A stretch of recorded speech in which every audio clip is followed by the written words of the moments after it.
Hi hello friends, அனைவருக்கும் வணக்கம். இன்றைக்கி இட்லிக்கு ஏற்ற சூப்பராக ஒரு சைட் டிஷ் பண்ண போகிறோம். நல்லா காரசாரமாக புளிப்பாக ஒரு சட்னி தான் அரைக்க போகிறோம். வாங்க எப்படி பண்ணுறதுன்னு பார்க்கலாம்.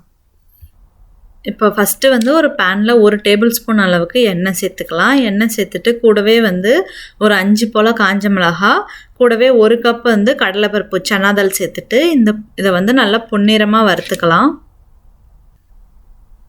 அடுப்பை மிதமான சூட்லேயே வச்சுக்கோங்க. ரொம்ப ஹை ஃப்ளேம் வச்சிட்டிங்கன்னா சீக்கிரமாக கரிஞ்சிரும். ஆனால் சட்னி டேஸ்ட்டாக இருக்காது. இந்த சட்னி பண்ணி முடிகிற வரைக்குமே அடுப்பை மிதமான சூட்லேயே வச்சுக்கோங்க. இப்போ கடலைப்பருப்பு காஞ்ச மிளகா ரெண்டுமே நல்லா வறுபட்டதுக்கு அப்புறம் அது கூட ஒரு பெரிய வெங்காயம் கட் பண்ணி வச்சுருக்கேன், அதையும் சேர்த்துக்கலாம்.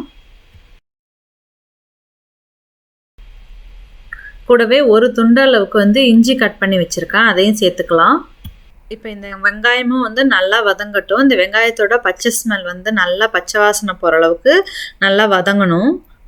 இப்போ வெங்காயம் நல்லா வதங்கினதுக்கப்புறம் அது கூட ஒரு தக்காளி கட் பண்ணி வச்சுருக்கேன், மீடியம் சைஸ் தக்காளி, அதையும் சேர்த்துட்டு ஒரு வாட்டி நல்லா இது வெங்காயம் தக்காளி எல்லாமே வதங்குற அளவுக்கு மூடி போட்டு ஒரு 2லேருந்து 3 நிமிஷம் நல்லா வதங்க விட்டுறலாம்.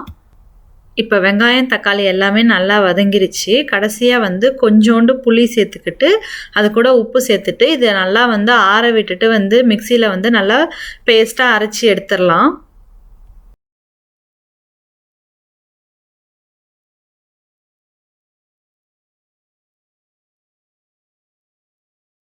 அவ்வளோதாங்க, நம்மளோட சூப்பரான சட்னி ரெடி ஆகிடுச்சு. இப்போ கடைசியாக தாளிக்கிறதுக்கு ஒரு பேனில் ஒரு 2 டேபிள் ஸ்பூன் அளவுக்கு எண்ணெய் சேர்த்துக்கோங்க. சேர்த்துட்டு அது கூட கடுகு அப்புறம் கருவேப்பிலை போட்டு தாளிச்சிட்டு இந்த சட்னியை நம்ம கலந்துட்டோம்னா நம்மளோட சூப்பரான சுவையான சட்னி ரெடி ஆகிடுச்சு.